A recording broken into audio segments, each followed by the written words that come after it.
In the high-stakes arena of corporate ambition and deeply entrenched family tradition, a delicate balance perpetually hangs in the air, poised to tip at the slightest tremor.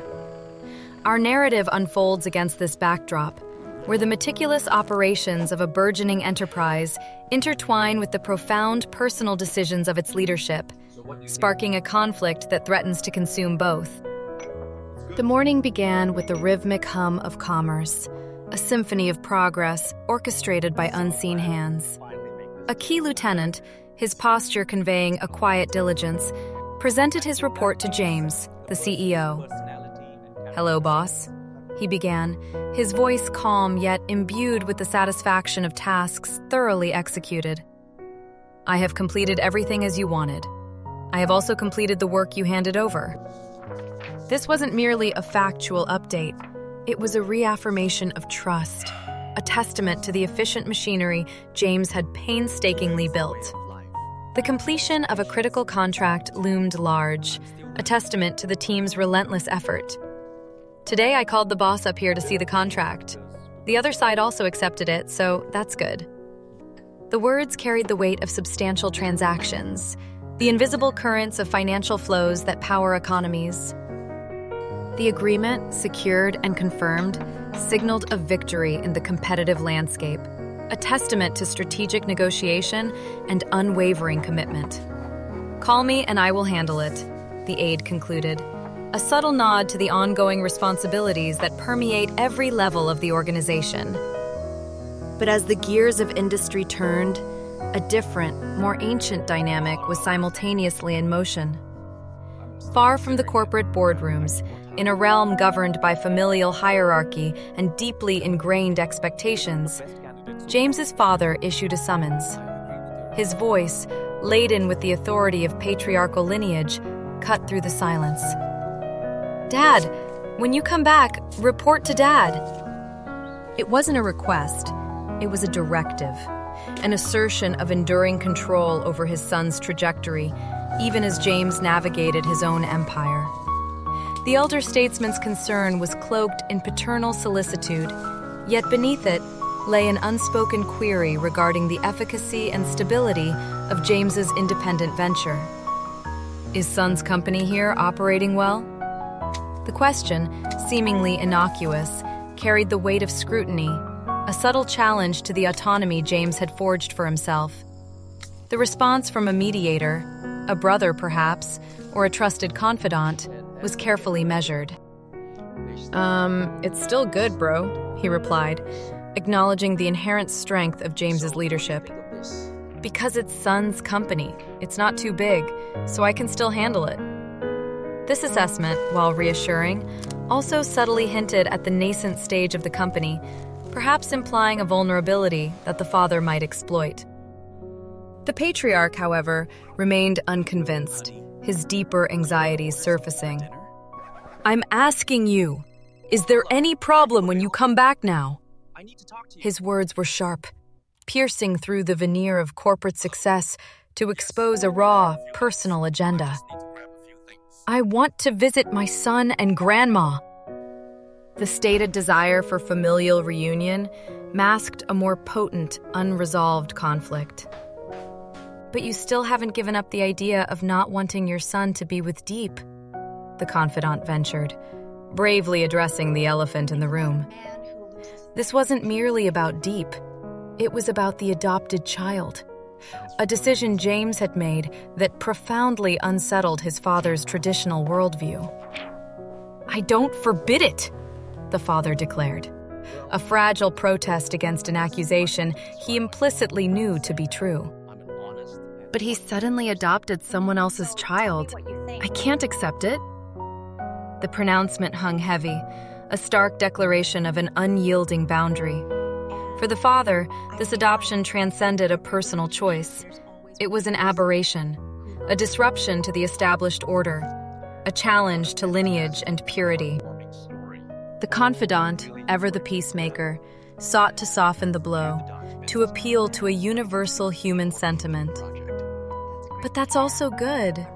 I don't think it's a problem, because the girl is very cute." It was an attempt to shift the discourse from rigid principle to compassionate observation, to highlight the innocence and charm of the child as a counterpoint to the father's stern judgment. But such emotional appeals often falter against the bedrock of deeply held convictions.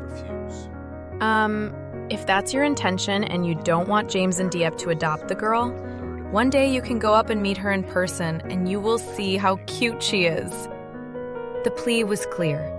Witness the child, and perhaps your heart will soften, your resolve will waver. Yet, the father's response was swift, an immediate dismissal of sentimentality. Cute? That's another story, he retorted, his voice edged with skepticism. But who knows if it's hard to find out which one is whose? Maybe it's Diep's child, or someone else's. The question, insidious and laced with suspicion, cast a shadow of doubt not just on the child's origin, but implicitly on Diep's character, fueling the patriarch's deep-seated reservations about her suitability for his son. This familial tension, simmering beneath the surface, threatened to erupt, challenging James's personal happiness and potentially destabilizing the very foundations of his private life, even as his professional world appeared meticulously organized and under control. The stakes were mounting, not just in boardrooms, but within the sanctity of the family itself. The intricate dance of corporate expansion and strategic resource management continued, even as the personal storm clouds gathered. The dialogue shifted, momentarily, back to the tangible realities of commerce, the importation of essential raw materials vital for the enterprise's sustained growth. To import this amount of wood is still enough? A voice inquired, signaling the return to operational specifics. The aide, ever vigilant, provided a detailed projection. Boss, I expect about 3 billion VND. Then I will transfer more to you to get more wood orders. This substantial financial commitment underscored the scale of their ambition, the capital required to fuel their industrial engine. Yet, a cautious strategy was simultaneously being advocated, reflecting prudent risk management. However, for the first order, you shouldn't take too much, the aide advised, a testament to a learned approach in supply chain logistics. The first order, I will take about 50%. They give me about 50 tons. Then I will take 20 tons first. This staggered approach was not merely about cost efficiency. It was a calculated maneuver to test the quality of suppliers, to mitigate potential disruptions in a volatile global market. I will take each small batch. You divide it into about 2 batches. Take the first batch, take 20 tons. The next batch, I will take 30 tons. The precision in these figures spoke volumes about the meticulous planning underpinning their expansion. The rationale was clear, rooted in experience and foresight. Well, if I have a good experience with those shipments, can I use them properly later? You will take more from me. This iterative process, beginning with smaller, manageable consignments, was designed to build reliable partnerships, ensuring long-term stability in their supply chain. The aide's attentiveness extended beyond the immediate transaction. Is there any other problem? Yes, I report to the boss. There is nothing else. A brief pause, a moment of reassurance before detailing future plans.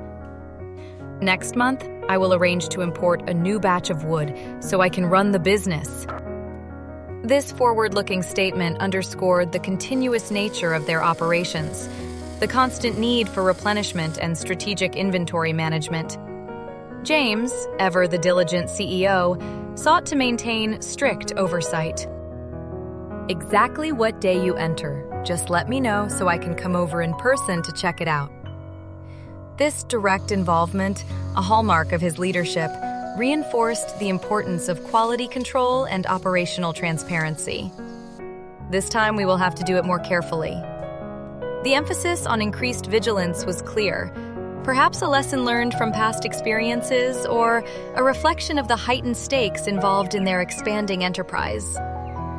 Beyond raw materials, the foundational infrastructure of their operations also demanded rigorous scrutiny. As for these machines, these electrical equipment, etc. Have you prepared everything? James inquired, ensuring every cog in the machinery was in place. I have prepared it. That's good, boss. The aide's affirmation was swift, demonstrating his thoroughness. I also added a few water tanks to the refrigerator, although it's a bit old, but it can still be used. I also bought it to save costs. This pragmatic approach, balancing necessity with fiscal prudence, highlighted a management style that valued both efficiency and economic sensibility. For myself, inside this is also a newer refrigerator. The detail, small yet significant, spoke to a personal investment, a commitment to modernizing and optimizing resources wherever possible. Refrigerator, right? Yes, okay, so everything is quite careful. James's confirmation echoed his satisfaction, a subtle acknowledgement of his aide's comprehensive efforts. The welfare of the workforce, often a critical yet overlooked aspect of corporate strategy, was next on the agenda. As for the workers, have they taken too much time off this time? James probed, indicating a concern for productivity and employee morale. Boss, I admit that they still go to work regularly. The aide's direct response offered reassurance regarding attendance, a foundational element of operational stability. But James's vision extended beyond mere presence. Have you increased the workers' salaries yet? This question revealed a deeper philosophy of employee empowerment, recognizing that fair compensation was not just an ethical imperative, but a strategic investment in loyalty and productivity. Yes, I have increased their salaries according to what the boss said. This swift implementation demonstrated James's executive directive and the company's commitment to its human capital. However, James's concern for his employees was not limited to wages. It encompassed their holistic well-being. In addition, I want you to organize a trip for the employees this coming season, around December.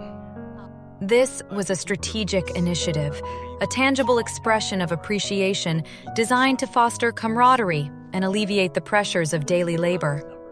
The estimated cost, around 20 million VND, underscored the seriousness of this commitment.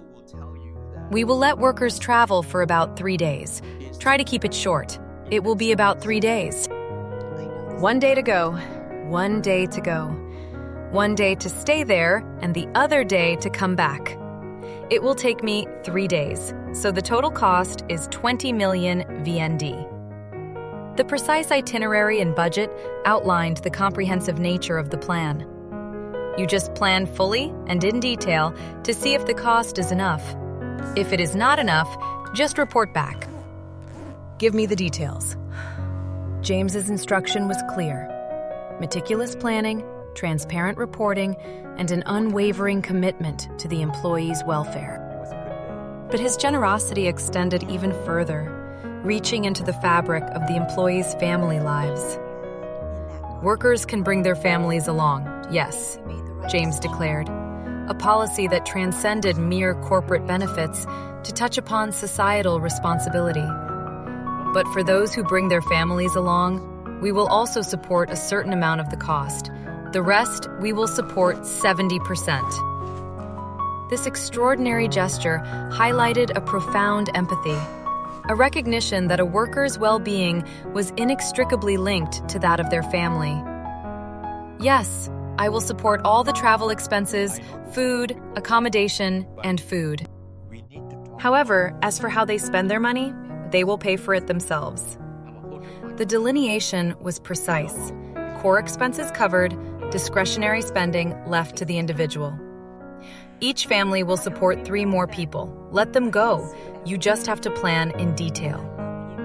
The commitment to subsidize up to 3 additional family members per employee was a testament to James's expansive vision of corporate social responsibility. Would you like some more tea? The practicalities of this ambitious plan were also addressed. For these travel expenses, I need a car to transport them, but it is impossible for workers to ride motorbikes. Ensuring comfortable and safe transportation underscored the company's dedication to a dignified employee experience. Travel expenses, minimum hotel accommodation expenses. These foundational provisions were non-negotiable. Beyond the celebratory trip, James's philanthropic impulse sought to identify and assist those in genuine hardship. For them, besides that, you should make a list to see if any family is in difficulty. For example, if someone in that family has cancer or has an illness that requires hospitalization.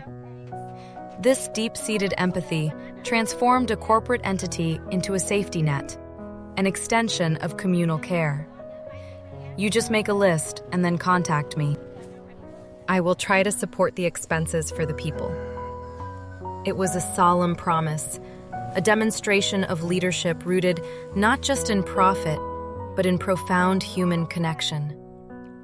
The aide, moved by this display of exceptional kindness, concluded with a heartfelt endorsement. If there is nothing else, I will ask for your permission. Just make a specific plan and send it back to me. Yes, boss, you are such a talented and kind person. This final exchange solidified the image of James as a visionary leader, intertwining astute business acumen with an unparalleled sense of social justice and compassion. Yet, this harmonious corporate image was starkly contrasted by the raw, unvarnished conflict still raging within his personal sphere. The father's disdain for Diep, and particularly for the adopted child, remained a festering wound, impervious to logic or sentiment. The patriarch's initial outburst, erupting from a place of deep-seated suspicion, was harsh and direct. How could that happen? Diep got married when she was 10 years old. The statement, almost an accusation, sought to dismantle Diep's credibility, painting a picture of a past shrouded in impropriety. Before leaving her husband, Diep had a child. This pronouncement, delivered with conviction, aimed to expose a hidden truth, a secret history that, in the father's eyes, rendered Diep an unsuitable partner for his son. The underlying insinuation was clear. James was being deceived, or worse, willfully ignoring a problematic past. You don't have to be afraid, an interlocutor, perhaps the same confidant, attempted to reassure, seeking to diffuse the charged atmosphere. Do you pay attention to the child? Does it look like Diep? The question was a desperate attempt to introduce a factual observation, to counteract the father's speculative accusations with visual evidence. But the father, entrenched in his suspicions, quickly dismissed this line of reasoning. Because she got married 10 years ago, you only knew him for 2 years. How would you know? His logic, while flawed in its prejudice, was designed to create an unbridgeable chasm of doubt, implying that James, despite his deep affection, could not truly know Diep's past. The confidant, however, remained steadfast in his defense of Diep. As far as I think Diep won't be like that, I also understand Diep very well. It was a powerful counter-assertion based on personal knowledge and trust, directly challenging the father's assumptions. So I think it definitely won't be like that. The adopted child remained the primary flashpoint, a symbol of the father's inability to reconcile with James's choices. Suddenly, a child appears like that. Diep adopted a child who looks very much like Diep. How could there be such a coincidence? The father's disbelief bordered on accusation, interpreting a loving act of adoption as a suspicious occurrence, fueled by his deeply ingrained distrust. The confidant, exasperated by the father's stubbornness, reiterated the diligent process behind the adoption. Before the two of them adopted the child, they had already researched it very carefully and very clearly, so they dared to accept you there. This was not a hasty decision. It was a thoroughly vetted process, undertaken with full awareness and responsibility. The father's refusal to acknowledge this due diligence underscored the depth of his prejudice. "How could you know?" he challenged, his voice dripping with skepticism. The confidant, however, turned the argument, appealing to the father's trust in his own son. "Because I also understand that Diep and James..." "You may not trust Diep, but you also have to trust your son." It was a potent emotional appeal, pitting the father's distrust of Diep against his presumed love for James. It took a very long time for Diep and James to dare to adopt the child. This emphasized the gravity of the decision, the careful consideration that had preceded it. The confidant, now openly frustrated by the father's unyielding stance, delivered a stinging rebuke. "You and your son are very similar. You don't even bother to use your brain to think. You only use your emotions to think." The accusation that the father was governed solely by irrational sentiment struck at the core of his self-perception. Yet paradoxically, his ensuing defense only reinforced the very point being made. "Yes, I'm perfect," the father conceded, a fragile acknowledgement of his own rigid standards, but immediately pivoted. "But according to me, you also have to use your heart." This was a desperate attempt to frame his emotional resistance as a form of wisdom, a claim that his feelings were a valid guide. The confidant quickly seized upon this, articulating a balanced philosophy. "The heart and reason go together to have feelings. You have to use reason and your heart to make the right decision." It was a plea for integrated thought, a synthesis of emotion and logic. The father, however, retorted with a bitter lament, recalling past hardships and framing his current rigidity as a consequence of past emotional indulgence. "Mrs. Huyen, I told you to use this reason.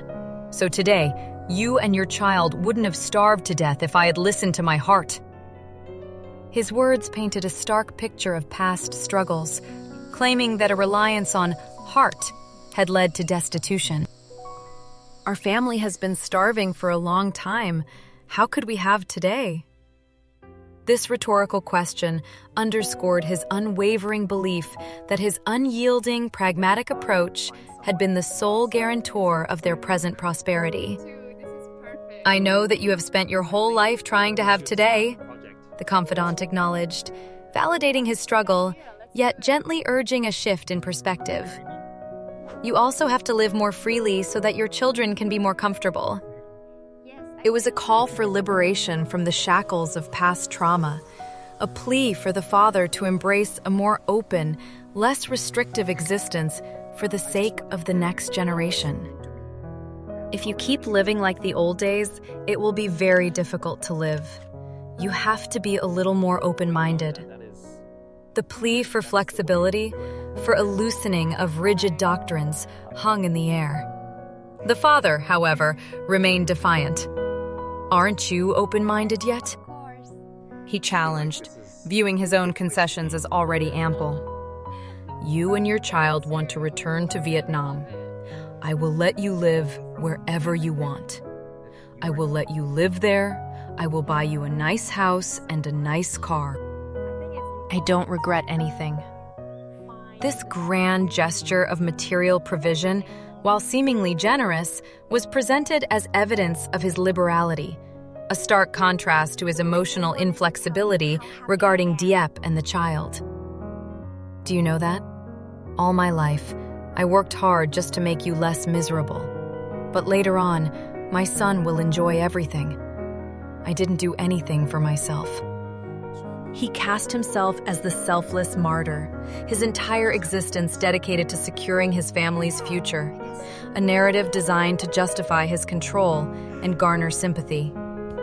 "I didn't want him to marry Diep because I also thought it was good for him. Just for him because Diep was not educated, so in the future, Diep wouldn't be able to help him with anything." Here, the true, unvarnished reason for his objection finally surfaced. Not a moral failing on Diep's part, but a perceived intellectual and social inadequacy, a fear that she would not be a suitable partner for a man of James's burgeoning stature, unable to contribute to his societal ascent. But he didn't know that I thought for him, the father lamented, believing his prejudices were simply a manifestation of profound parental love and foresight. He kept thinking that I was being unreasonable, and you also defended him, so he thought he did the right thing. His frustration was palpable, a sense of betrayal that his efforts were misunderstood, his wisdom unappreciated. I was so bored that I didn't know who to tell. This cri de coeur revealed a deep loneliness, a patriarch isolated by his own convictions. The confidant, realizing the futility of further debate, attempted to impose a temporary truce. "If you can't keep calm, we'll talk later." The tension was unbearable, a chasm opening between generations, between tradition and modern autonomy. The final resonant call, "Diep," signaled a dramatic shift, a direct address that foreshadowed the pivotal role she would play in this unfolding family saga. Her name